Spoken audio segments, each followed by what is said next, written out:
Hello and welcome. My name is Reverend Philip Schenker, and this is our introductory lecture series on the divine principle. In our earlier presentations, we covered a vast number of topics and thousands of years of human history, beginning from the clear blueprint of the principle of creation, God's purpose for human beings and the whole of creation. Then through a deep insight into the human fall, how the contradiction arose in human beings, and the tradition of false love that's been passed on to successive generations.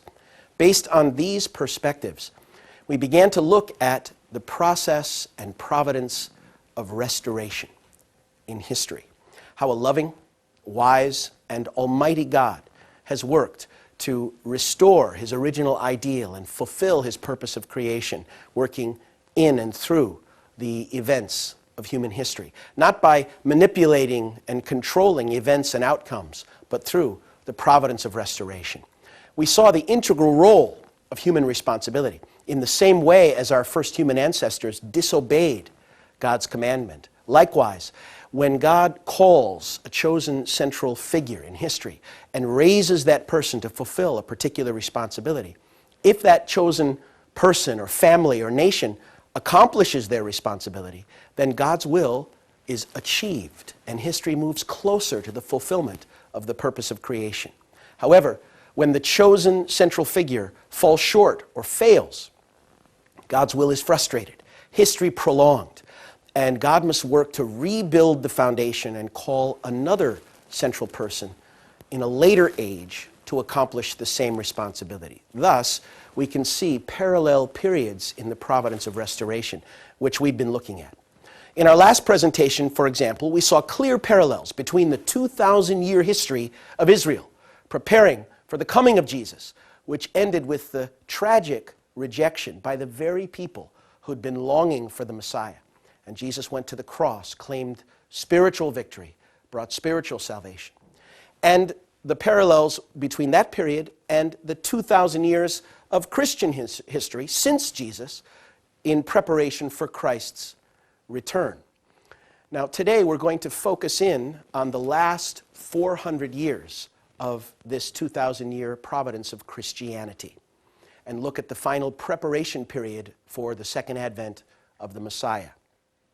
Now, since Christianity has the central responsibility to prepare the foundation for Christ's return, then we've been looking at that particular history, and particularly in recent years in European and later American history. Now, particularly today, we're going to be looking at ideological perspectives and philosophies and religious interpretations and their connection with economic and political and social events in the history of Christian civilization, primarily in Europe. For those of you unfamiliar with these topics or this history, I urge you not to be bored or disinterested, but rather consider this an introduction to these histories that still can provide for us new insight into the parallels, the process, and the providence of restoration. So let's begin. We're going to discuss the period of preparation for the second advent of the Messiah. As I mentioned in our earlier presentation, we looked at the 2,000-year period of Israelite history in preparation for Jesus and how it paralleled the 2,000 years of Christian history leading up to our time. The Old Testament age consisted of 400 years of slavery in Egypt, 400 years of tribal leadership under the judges, 120 years of a united kingdom under Saul, David, and Solomon, followed by 400 years of divided kingdoms of north and south. Then a 210-year period of Babylonian captivity, exile, and return.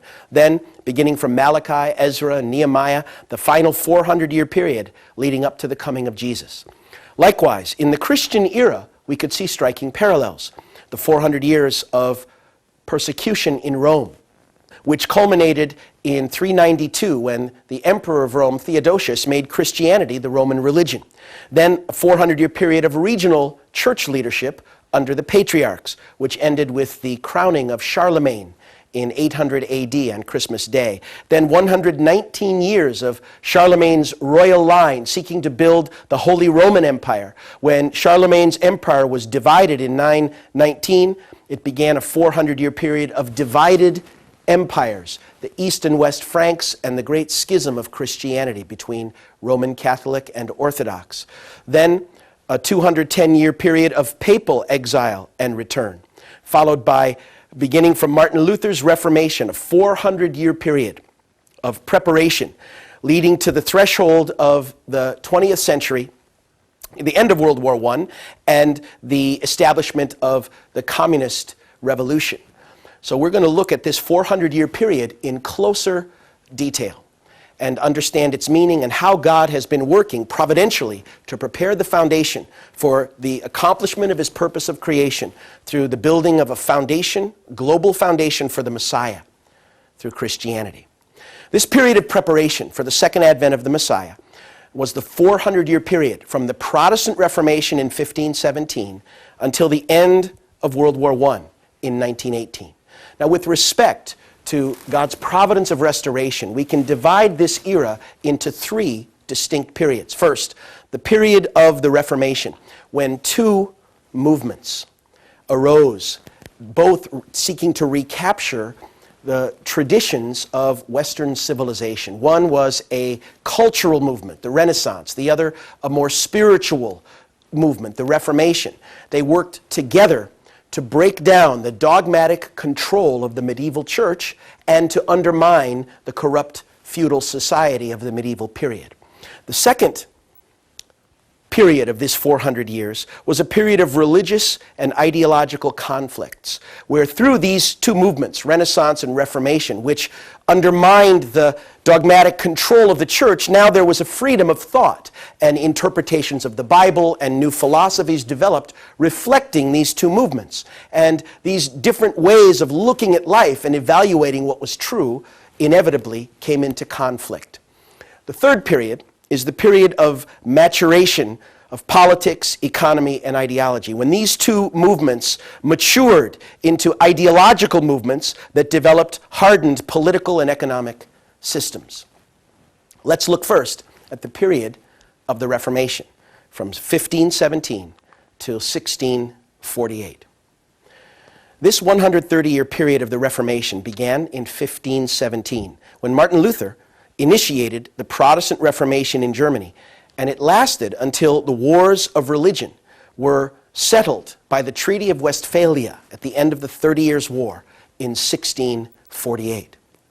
Let's consider the background that gave rise to this period, when God's providence through medieval society was not fulfilled. And remember that God wanted to realize unity between the kings and the popes during this Christian era. That unity and a united Christian tradition around them would have been a foundation of substance for the Messiah. However, the kings fell into corruption, and ultimately even papal Christianity failed and became corrupt. Therefore, the direction of God's work and providential history shifted to establish anew the foundation for the returning Christ through the Renaissance and Reformation, these two movements. In the late Middle Ages, people's original minds were repressed, their free development blocked by the social environment, the corrupt and oppressive environment of feudalism, and the secularization and corruption of the Roman Church. Medieval Europeans were prompted by the impulses of their innermost hearts to break down their oppressive social environment and open the way for the restoration of their own original nature, to express themselves fully and freely. This was the spirit that gave rise to these movements. Now, as people pursued the recovery of both the internal spiritual aspects and external physical aspects of their original nature, the thought of the age branched out through two specific movements. Now, these two movements both sought to recover the heritage of Western civilization, but we can distinguish them in relative terms as more Abel type and more Cain type. The first movement was the elder brother. It came first. in the 14th century began.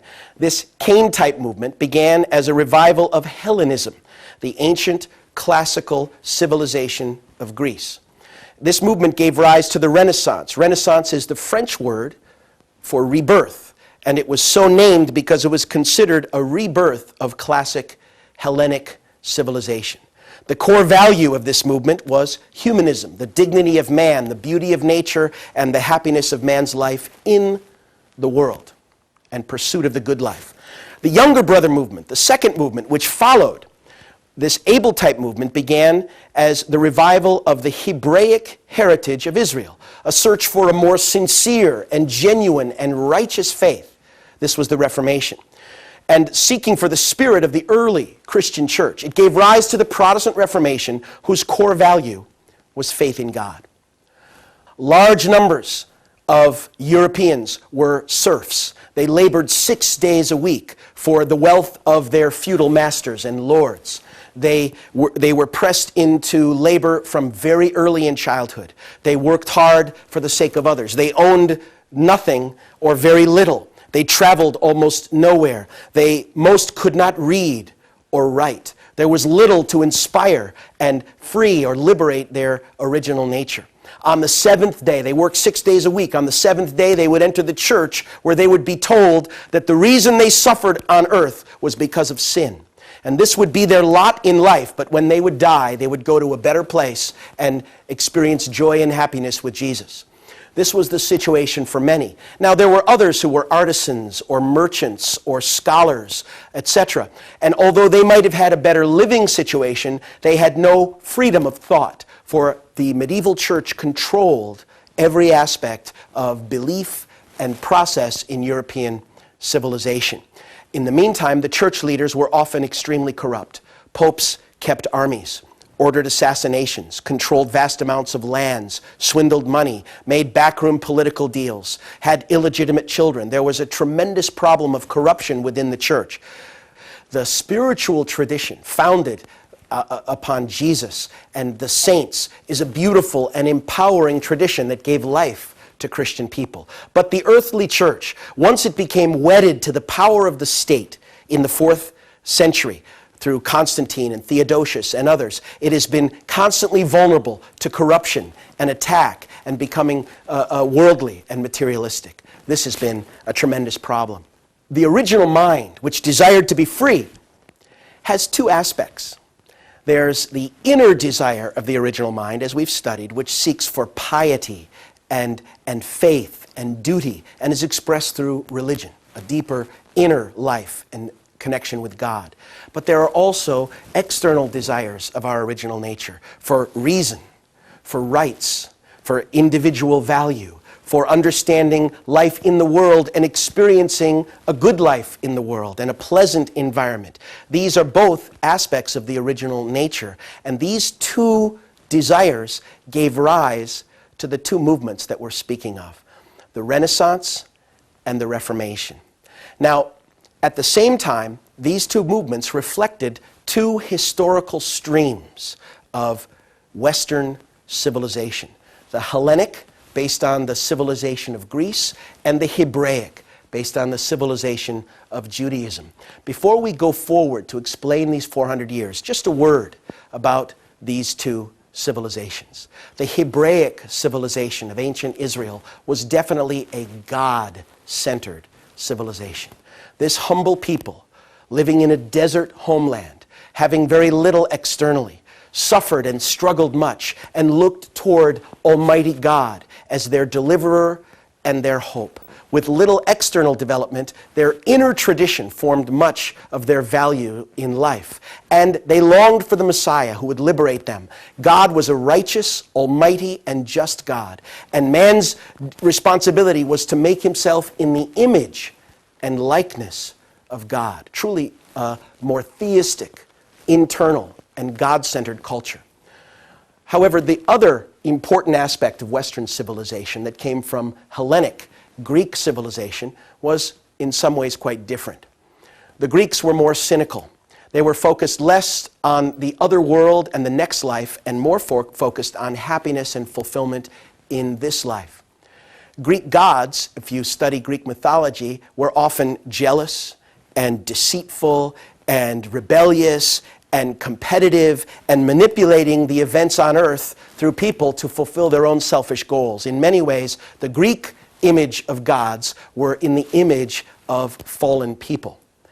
So as a result, Greek culture focused less on the divine and more on the dignity, beauty, and divinity in man. Greek art idealized the human form and created great beauty.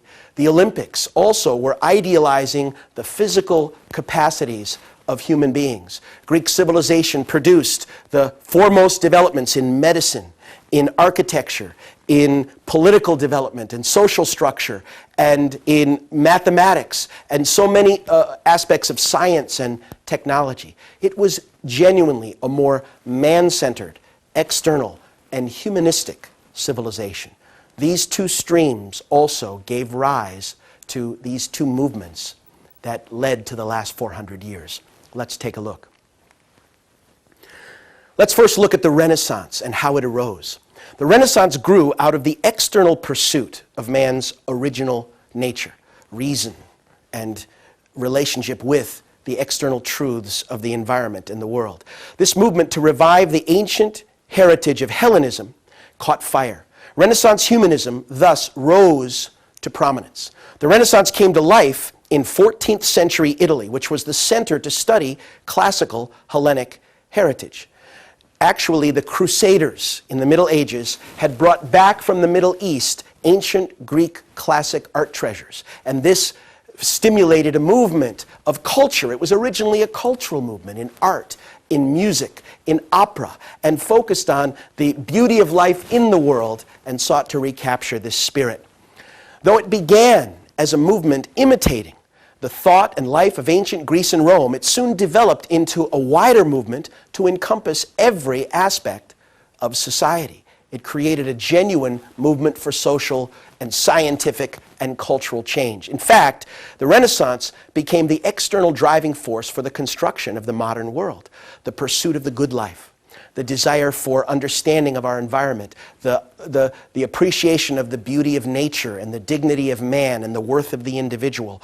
All of these gave rise to the political, scientific, technological, and social development that has shaped our modern world, beginning from Western Christian civilization. Now let's look at the Reformation, its companion movement. As medieval Europeans sought to realize the external aspirations of their original nature, they also began to pursue its repressed internal aspirations. The Renaissance had opened the way for reform. There had been earlier efforts to reform the church in the 13th and 14th centuries. Men like John Wycliffe, who challenged the church, which wouldn't allow the Bible to be read by the average parishioner and kept it in traditional remote languages. He translated the Bible, proposed for it to be spread and made available to everyone.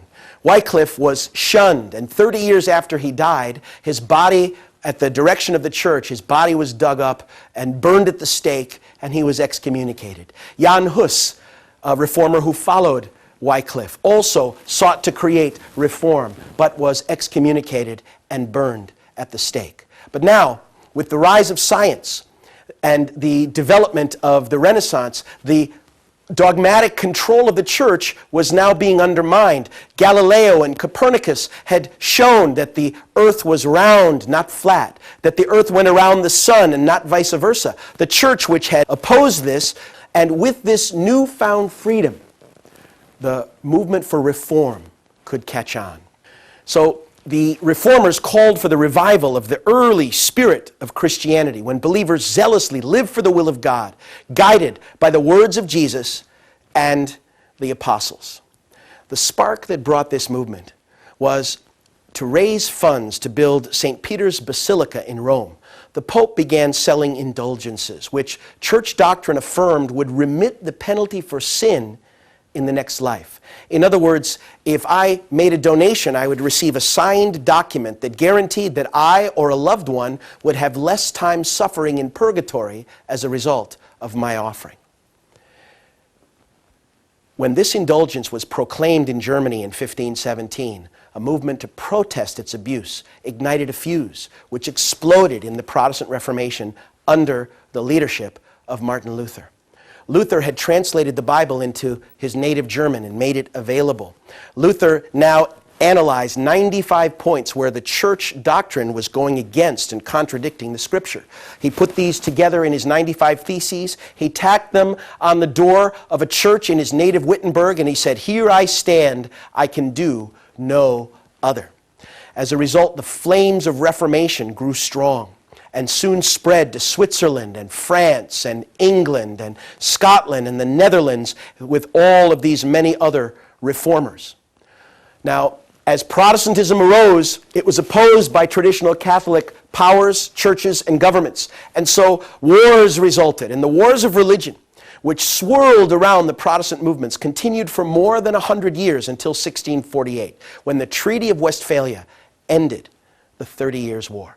So together, these two movements had worked together. One, a cultural movement, the Renaissance, and another, a spiritual movement. They had worked together to break down the dogmatic control and the corrupt institution of the medieval church and feudal society. Now, both of these movements were reactions against this medieval period. However, you can see that the elder brother, the Renaissance, one of them, was moving away from God, away from the tradition of faith, and searching for the meaning of life in the world and centered on human beings and the good life. Whereas the Reformation was searching for a deeper, truer, more authentic faith and a personal experience with God. Let's continue. The period of religious and ideological conflict is next. This period of religious and ideological conflicts refers to the next 140 years, which began with the secure establishment of Protestantism through the end of the 30 Years' War and ended with the French Revolution in 1789. Now, as modern people continued to pursue through these two movements their internal and external desires of the original nature, they could not avoid divisions in theology and disputes among philosophies arising from the newfound freedom of faith and thought.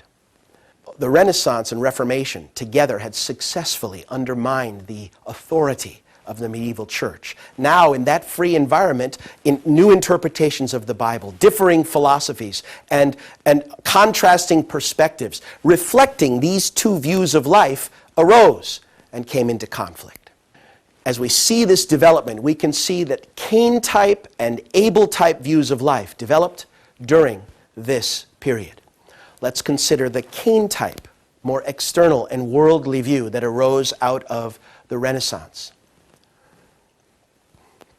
The pursuit of the external aspects of the original nature, as we've discussed, first aroused a movement to revive ancient Hellenism and gave birth to the humanism that was expressed in the Renaissance. Renaissance humanism opposed medieval culture and sought to establish a new perspective on life. The beauty of life in the world, the glory of nature, the dignity of man, etc., turning away from traditional church dogma.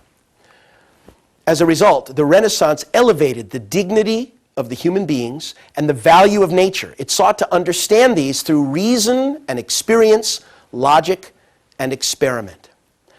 Spurred by the progress of natural science, this perspective, this view of life gave rise to two schools of modern philosophy: rationalism, based on the deductive method, and empiricism, based on the inductive method. Let's consider these two. First of all, rationalism, based on reason and logic. Rationalism is based on the mind's capacity to deduce truth through logic. An example of deductive logic would be this. Statement A, all men have noses. Statement B, Reverend Shanker is a man. Therefore, statement C would be the logical deduction that Reverend Shanker has a nose. Now, there's certainly nothing wrong with this method of logic. We've been using it throughout our lecture series.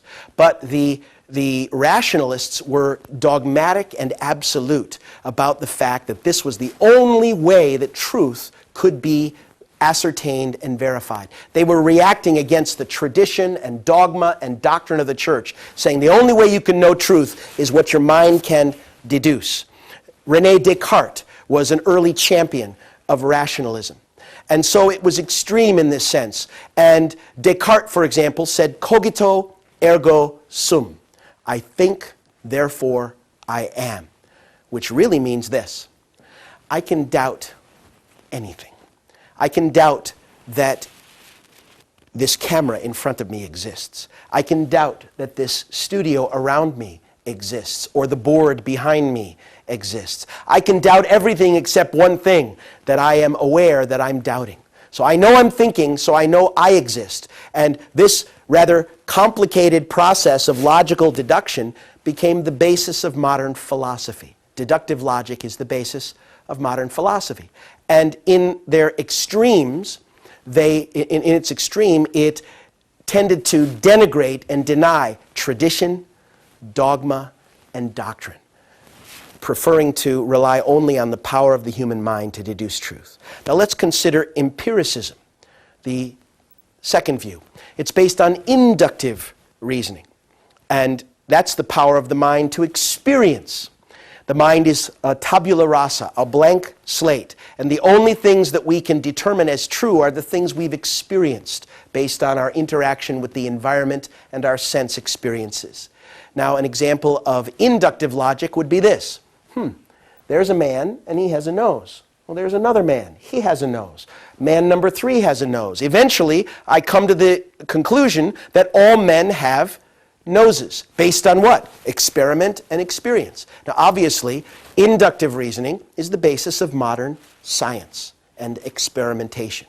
And its early champions were men like Francis Bacon and John Locke.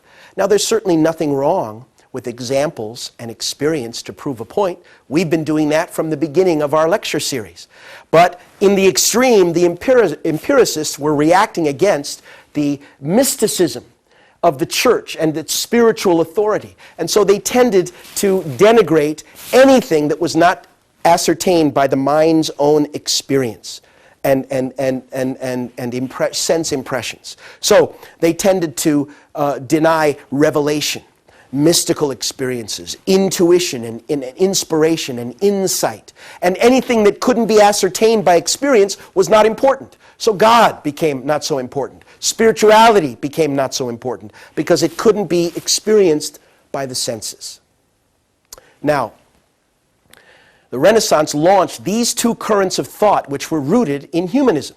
So as a result, instead of facilitating the internal inclination to see God, this gave birth to a view of life that encouraged people to follow only more worldly, material, external, sensory pursuits. Therefore, this blocked their path to God, led them toward a more materialistic, external, and ultimately self-centered existence in the realm dominated by Satan. For this reason, we refer to it as a Cain-type view of life. Now, this Cain-type view broke down the truths that were enshrined by history, tradition, and church authority. People's energies now were more narrowly directed toward the good life, life in the world, and improving it and experiencing it, toward the practical life. This basic perspective was the ideology of the Enlightenment, which developed out of these two trends of empiricism and rationalism. The Enlightenment was a burst of new philosophical insight based on the human mind's ability to deduce truth, centered on the human capacity to figure out the truth all by ourselves. Some examples of Enlightenment philosophy would be atheism. If I can figure out everything by science, and if it's all based on what I experience and my logic, then I don't need God to explain the mysteries of life. But also deism, which from Lord Herbert in England and others, which recognized that obviously this magnificent universe had to have been designed and created. But whoever did that must be gone because there's no personal God interacting with human life or history. Another example was materialism, another Enlightenment philosophy. Men like Ludwig Feuerbach Man is nothing more than an animal, descended from an evolutionary process. And all of his thinking and inspirations and ideas and joy and laughter are just electrochemical impulses in the brain. And our memories and our beliefs are just our interaction with our external environment. Man is nothing more than an animal, and anything spiritual is a product of matter. Now, arising out of this perspective came a number of other philosophical movements that led ultimately right into the 20th century. For example, existentialism. If we are the product of evolution, life is an accident. If there's no transcendent ideals and no God, then life has no meaning other than the meaning you give it. So embrace the world, enjoy life, have a tremendous experience, for you are the one who determines its value and worth. Now, that influenced many artists and writers like Hemingway and Faulkner and others in the Western world. But ultimately it led to despair and confusion and spiritual crisis in the lives of many of its strongest proponents. Out of materialism, the movements in psychology were impacted. Men like Freud, who said we are animals and it's our animal impulses that really define who we are under the thin veneer of culture and civilization. Skinner and behavioralism said that human beings can be taught to act and react by stimulus and response in the same way as you would train an animal, because after all, human beings are only animals. Now, in the political sphere, the Kane-type view of life, which budded after the Renaissance and grew through the Enlightenment into atheism and materialism, matured into the godless ideology of Marxist communism. Karl Marx and Friedrich Engels took the materialism of Feuerbach and took an idealistic philosophers from George Hegel, the idea of the dialectic, and turned it on its head, developed a philosophy that justified violent revolution and class struggle, and denied the spirituality of human beings and saw God and religion as a tool of the rich to oppress the lower classes, and made the foundation for the development of Marxism and communism. Now, let's consider the development of the Abel-type view of life during this period. In fact, the original nature not only pursues external values, it also seeks internal values. Many modernists have made the mistake of believing that science and philosophy and technology are determining the modern world, and religion belongs in the past, the era of mysticism and superstition and dogma and blind belief to answer questions we couldn't figure out. And now that we have science and modernism, we don't need those antiquated belief systems. But in fact, we'll see that this period included also many spiritual renewals and a second reformation and a great awakening, and that there is an irrepressible desire in human beings, in modern human beings, to understand the meaning and value and purpose of life, which can't be answered by science. Science can only tell us how. It can never tell us why. Marx was convinced that the development of science would eventually put religion in the dustbin, in the garbage can of history, as science would show all the answers to all the external problems and a perfect material universe. But in fact, 20th century science undermined Marx's materialistic view. Einstein's theory of relativity and quantum mechanics and the awareness of geneticists that every human being living on Earth is related, has a common ancestry, and the Big Bang Theory and its metaphysical suggestions, what it suggests metaphysically about life, all of these lend themselves to a more spiritual view and more harmony between science and religion. Einstein felt it was impossible to look at the elegance and the order and the beauty of the universe and not recognize the hand of a creator. Einstein felt that science was a surer path to God than religion. So let's look at how this internal, more Abel-type view of life developed in this modern era. As medieval people were prompted by their original nature to pursue internal values, a movement arose to revive Hebraism, which, as we've learned, bore fruit in the Protestant Reformation. The Reformation spawned a variety of dogmas, doctrines, interpretations, denominations, religious teachings, and philosophies which developed a multi-dimensional view of life, all of them seeking to realize the God-given original nature of human beings. So we call this the Abel-type view of life, because even as the Cain view was leading people away from God and faith and toward a more humanistic fulfillment in the world, this Abel-type view guided modern people to seek God in a deeper and more thoughtful way, to seek for a more genuine faith, a truer understanding of the truth, and a more personal experience with a living God.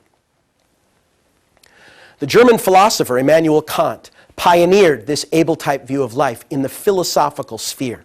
Kant, in his critique of pure reason, analyzed and showed that we cannot limit the definition of a human being to merely what we experience with our senses or what we can deduce with our intellect and logic, that there are profound inner aspects, moral and spiritual, that define us and that go beyond these definitions, and that to deny them denigrates the human being. Kant laid the foundation for the German idealistic school. He was succeeded by a number of idealistic philosophers, Fichte, Schelling, Hegel, and others. All of them affirmed that the teleological view of the universe, that life seems to be purposeful, that there's direction and purpose and order, and they all recognize that human history is moving in a direction, guided by an absolute spirit. Their idealistic perspective, which said that idea and value and purpose was first, and material followed, it laid the foundation for affirming the existence of God and the spirituality of the human being. Now, likewise, in the religious sphere, there were religious movements emerging which opposed the prevailing influence of rationalism and church authority and dogma in religion, and instead stressed the personal believer's experience with God, the importance of religious zeal and the inner life. These were movements like Pietism in Germany, Methodism, and the Quakers. They all emphasized the inner life. They all emphasized having a mystical, personal, spiritual encounter, meeting God, meeting the Holy Spirit. In the meantime, the Great Awakening roared through Europe and America, where preachers would hold huge tent meetings, revival meetings, and believers would come and have a powerful spiritual experience with the Holy Spirit, with the living God, led by people like George Whitefield from England, or Jonathan Edwards from the United States. Now, at the same time, as this Abel-type view of life was maturing, it laid the basis for forming the democratic world of today.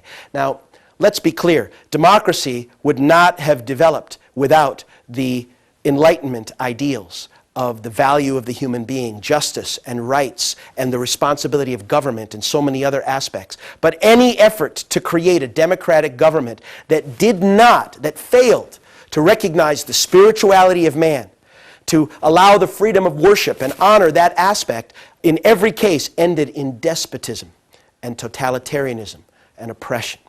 So the foundation of modern democracy was a beautiful marriage between Enlightenment ideals and the Christian spirit. This is that second period that developed these divergent philosophies and views of life. Let's now look at the third period of maturation of politics, economy, and ideology, from 1789, the French Revolution, until 1918, the end of World War I. At the outset of this new period, which we call the period of maturation, where there was the development of ideological movements that hardened into political and economic systems reflecting these two views of life.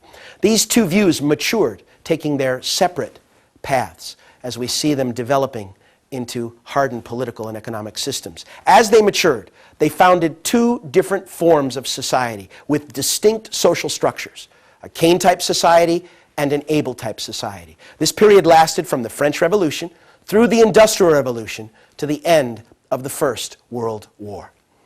These two views established a Cain-type and an Abel-type of democracy, which eventually matured into the communist world and the democratic world, which confronted each other throughout the 20th century. Let's first consider the rise of Cain-type democracy. Those espousing a Kane-type view of life championed the French Revolution, thus establishing Kane-type democracy. It blocked the inclination of the human spirit to seek for God. The leading thinkers behind the French Revolution, men like Diderot, D'Alembert, Rousseau, and Marat, they adhered to atheism and materialism. They stirred the resentment of the working class people against not only the state but also the church and religion. They saw the religious leaders as a tool of oppression. And so an excessively bloody and violent and riotous revolution took place in which many of the political and religious leaders were put to death without due process. Because of this spirit, despite its ideals, the French Revolution's actual course tended toward totalitarianism. Once the revolution was complete, the revolutionaries began to turn on each other. Counter-revolution followed counter-revolution. Thousands were put to the guillotine and beheaded in the name of being enemies of the people. And soon it depended on whose political alliance that you were part of, whether you survived or not. Ultimately, this bloody process and the reign of terror where heads rolled, if you've heard that saying, it comes from the French Revolution. Ultimately, it ended in a more severe dictatorship under Napoleon than the government that they had tried to overthrow in the first place. And this is the model of virtually every Marxist revolution that followed in the succeeding centuries. So as it continued to develop with its sole focus on the external aspect of life, this Kane-type democracy would later be systematized into Marxism in Germany, Leninism in Russia, and eventually forming the communist world. Marx provided the ideological and philosophical foundation to justify revolution. But his idea would have ended in a bookshelf if it wasn't for Lenin, who provided the practical techniques for fomenting revolution within society. And this is the foundation for Kane-type democracy. Now, let's consider the rise of Abel-type democracy. From their very origins, the democracies which emerged in England and the United States were different from the democracy born out of the French Revolution. The English and American democracies were founded by genuine and sincere Christians, the fruit of the Abel-type view of life. And they were born out of the fight to win religious freedom. Hence, they are Abel-type democracies. Now, these efforts, these movements, the first two efforts to make a revolution in Europe, the Puritan Revolution and the Glorious Revolution, both of them were not against the church, but they sought to establish and maintain the ideals of Christianity, even while seeking representative government and political rights for all. Now, both of these efforts at creating a Christian democracy fell short. But out of them, eventually arose a third that happened in America, the American Revolution. And here in the U.S. Declaration of Independence, you can see the transcendent ideal, the God-centered perspective that became the foundation for American democracy. We hold these truths to be self-evident, meaning universal and apparent to everyone. That all men are created equal, and that they are endowed not by the state or by the government, but by their Creator with certain unalienable rights. And to secure these rights, governments are instituted among men. What a revolutionary concept. That the rights of man come not from the generosity of the state, but from the hand of God. And that the purpose of government is to secure and protect God-given rights. This was the foundation of Abel-type democracy. Many Puritans and dissenting Christians who had been persecuted in England emigrated, crossed the ocean to the American continent to obtain religious freedom. They became pilgrims for their faith. As they crossed, they saw themselves in the position of the Israelites wandering through the desert, seeking for the promised land. Now, many different kinds of people came to America, but America's political and spiritual tradition came from this root and this core. And the Founding Fathers inherited that foundation. They founded an independent nation in 1776 and established American democracy. This Abel type of democracy has developed from these beginnings into the democratic world of today. Now, make no mistake, these founders were flawed, and the system they created fell short in many ways, but there was no greater sin than the fact that the American political tradition allowed and justified slavery and inequality.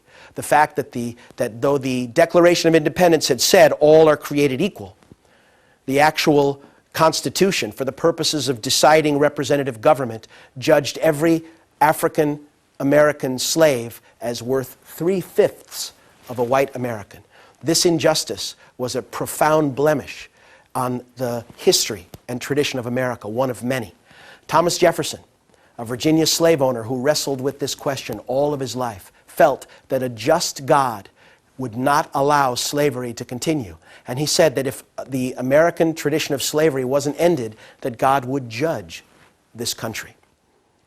Just 80 years later, Abraham Lincoln, in his second inaugural address, suggested that that was the reason why the Civil War had arisen, as a condition of indemnity, to use the principal term, a payment in blood, a payment in sacrifice for the injustice of slavery.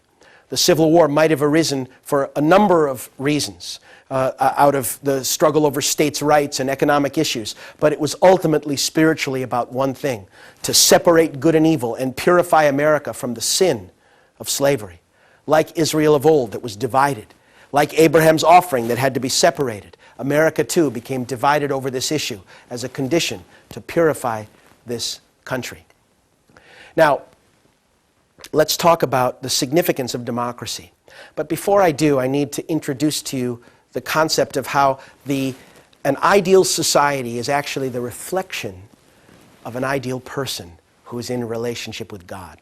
In an ideal person, cells combine to form tissues, which harmonize to form muscles or bones or nerves or organs. And these function as systems to make a harmonized body. Now, there are three vital systems: heart and circulatory, stomach and digestive, and lungs and respiratory. These are like important functions in society, like executive and legislative and judiciary.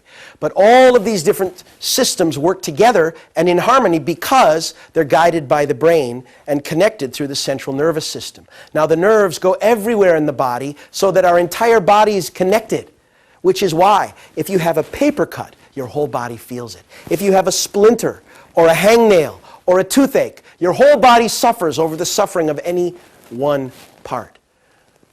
Likewise, a healthy body has good economy: production, distribution, and consumption. And if any one of those are out of balance, the body becomes sick. Likewise, an ideal society should function in much the same way. Cells are like people. People come together in families. Families are part of different organizations in society, whether they are economic or social or religious or entertainment, whatever. Then these function together, and there are certain vital functions that keep the society together, like executive, judiciary, and legislative. But ultimately, what should make an ideal society work well and function properly is the fact that the nervous system is connected to every part of the body, meaning every single individual has, in maturity, a connection to the purpose and plan of God.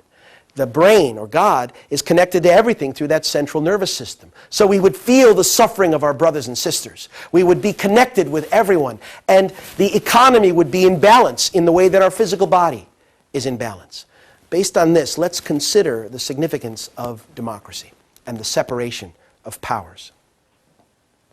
The concept of the separation of powers into three branches of government was advocated first by Montesquieu, a leading Enlightenment thinker. From the beginning, the separation of powers was to be characteristic of the political structure of an ideal society, which God has been working to realize. It sought to prevent the concentration of political power in the hands of a single individual or institution, as was the case with political absolutism. So with the establishment of constitutional democracy, the framework for a harmonized and ideal political system was set up. The problem is, in the same way as individuals are disconnected from God, in a human society composed of such individuals, we are like a disconnected body. So because of the fall, today's democracies cannot fully display their original qualities nor function at their full potential. Why? because currently the three branches of government function like internal organs which cannot sense or respond to the commands of the brain. They lack order, they lack harmony, and they suffer conflicts among themselves. We find society falling apart. We see cancer as one part of society turns on itself or on others. We see all kinds of inequalities and injustice because the society is out of sync with its natural purpose and relationship with God. The three branches of government in the ideal world will interact in harmonious and principled relationships when they follow God's guidance as conveyed through Christ, and when people are all connected to God and become people of God, then our systems and our social expressions will reflect that ideal. Next, the significance of the Industrial Revolution and the rise of Western Christian society. God's ideal of creation is not just about getting rid of sin. It can't be fulfilled merely by forming a world without sin. Also, God blessed human beings to have dominion over the universe. We are meant to live a joyful life. We are to seek for the hidden laws of nature and advance science and technology, harness the power of nature, and utilize it for the benefit of society, to create a pleasant living environment, not for a few, but for everyone. So that's the external purpose, external goal. Now, the Industrial Revolution had this purpose. We can understand that the Industrial Revolution, which began in England, arose out of God's providence to restore a living environment that was suitable for the ideal world. Industrial Revolution served an internal purpose as well. It opened up vast territory for the propagation of the gospel. Accordingly, this Industrial Revolution in England contributed to both the internal and external aspects of the providence of restoration. Let's look at that a little more closely and consider the rise of the great powers. Following the Industrial Revolution, spurred by the rapid progress of science, industrialization created economies that were characterized by overproduction. The great powers of Europe felt an urgent need to pioneer new lands, both as markets for their products and as sources of raw materials for their factories. These countries grew strong as they competed with each other for colonies. Now, tragically, these colonial and imperialist nations went to the world in the name of Christianity with the gospel. But because much of what happened was exploitation, much of what happened was economic and political, and because rather than respecting the native cultures and lifting them up and spreading the blessing that God had given to the Christian world, it became instead using and abusing. As a result, China closed its doors to Western civilization. Japan closed its doors to Western civilization. And in the colonies, in Africa and South America and other parts of the world where there had been much exploitation, communism arose out of resentment, out of the conviction that capitalism was a tool of the white man's oppression. Now, it was British historian Toynbee who said that communism is a bill of accusation and an indictment against the failures of Christianity. In other words, Jesus had said, when he returns, he'll separate sheep and goats based on how we've loved and served our brother. The promise of a good world and the responsibility of Christianity to pass the blessing to the rest of the world fell short. As a result, communism arose saying, don't look to heaven, don't look to God. Religion is just a tool of oppression. Religion is just a corrupt system to oppress the people and keep them from rising up and claiming what's rightfully theirs. This has unfortunately been the legacy of the last 400 years as well. And you'll see that it led to the great world wars of the 20th century, which we'll talk about in our next presentation. So, these two factors, the Cain-enabled trends in ideology and the economic development that followed the progress of science, caused the later political division of the world into two blocks, the democratic world and the communist world. These imperialist nations over the last 400 years arose, and ultimately World War I was initiated not only by the political events in Austria and Serbia, etc., but the struggle for colonial empires and markets and such things. Then the Second World War, which arose out of the ashes of the first, ultimately led to the division of the world in the 20th century into these two camps, the democratic and the communist, which we're going to discuss in more detail. Finally, let's consider the religious reforms and how they led to impact in politics and economy and industry. As we look at this final 400 years, the Cain-type movement, which began with the revival of Hellenism, overthrew the medieval world and gave birth to the humanism of the Renaissance. As this movement developed further, moving in a more worldly direction, it gave birth to the Enlightenment, which can be regarded as a second Renaissance in the current of ideology, as thought became more humanistic, more man-centered, more philosophical, more external. The Enlightenment thought further matured in the false direction, giving birth to historical and dialectical materialism, which is the core of communist ideology. And this can be regarded as the third Renaissance in this movement. Now, since the satanic side mimics in advance the providence of God, we can expect that God's providence will also unfold in three stages, in each of the spheres of religion, politics, and economy. Let's take a look. First of all, spiritually.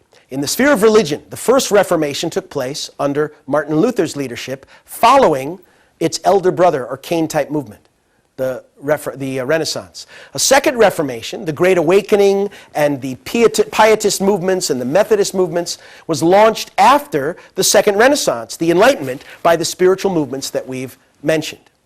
Now, from our examination of the progress of history, it's evident that a third Reformation not only will, but must occur following the third Renaissance to bring about the ideal world. It's not enough for Western society to have defeated communism. We can still see crises and struggles and moral dilemmas and the decline of the family. We need a spiritual revolution. Now, let's see how it impacted politics. In the political sphere, we can surmise that reform is also taking place in three stages. We can see that the Renaissance and Reformation together cooperated to break down medieval society. Medieval feudal society collapsed under the weight of the Renaissance and Reformation. Likewise, democracy was formed out of Enlightenment ideals and the Christian spirit. So absolute monarchy was destroyed by the forces unleashed by the Enlightenment, the Second Renaissance, and the Christian spirit of the Second Reformation. Together they formed the foundation of modern Abel-type democracy, which broke down absolute monarchy. Finally, the communist world arose as the Cain-type democracy, followed by the political revolutions that came about through the communist movement. However, what next has to happen is that through the coming of this ultimate spiritual renewal and third religious reformation, the democratic world on God's side must triumph in the ideological war, bring the communist world to its knees, and together unite and realize the kingdom of heaven on earth under God. And finally, the economic sphere. The economic changes which follow these movements, the religious and political reforms, have also been progressing through three levels of industrial revolution. The first originated in England, based on the steam engine and coal power, etc. The second, a century later, the second industrial revolution took place in many advanced nations based on the development and harnessing of electricity and the development of the internal combustion gasoline engine. Now, the third industrial revolution that is flowering in our time is created by safely tapping the natural powers of nature, the power of the atom, the power of the sun, thermal power, etc. These will construct a pleasant living environment for the ideal world. So we can see that in the centuries of preparation prior to the Second Advent, the three stages of revolution in religion, politics, and industry for the construction of the ideal world are required by the principle to develop through three stages. In this way, we can see how the world has been prepared internally and externally to realize God's ideal. I deeply appreciate your time and attention. This was a lot of philosophy and ideology and perspectives and history, but I hope that through it you could see that the hand of God is working in the providence of restoration, that we are living in a time that has been shaped by these earlier periods, and we stand on the threshold of the realization of God's kingdom. In our final presentations, we will address and answer the question, how God is working right now. Thank you very much.